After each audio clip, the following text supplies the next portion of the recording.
Sosok bidan puskesmas kini jadi crazy rich hingga istri artis. Inilah sosok bidan puskesmas yang menjadi crazy rich hingga istri artis.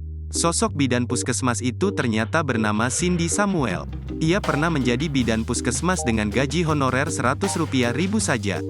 Lantas, bagaimana kisah perjalanan hidupnya dari bidan puskesmas hingga menjadi crazy rich? Cindy Samuel adalah istri dari aktor tampan Randy Samuel. Randy Samuel terkenal dengan aktingnya saat di sinetron Kepompong.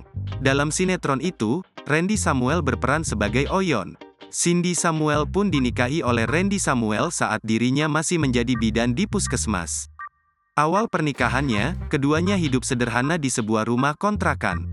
Cindy Samuel pun sempat memulai bisnis makanan, akan tetapi usahanya tak berjalan dengan baik. Akhirnya ia membangun bisnis skincare dengan sang suami. Cindy dan Randy membangun usaha produk skincare bernama Glam Shine Cosmetic pada Maret tahun 2020.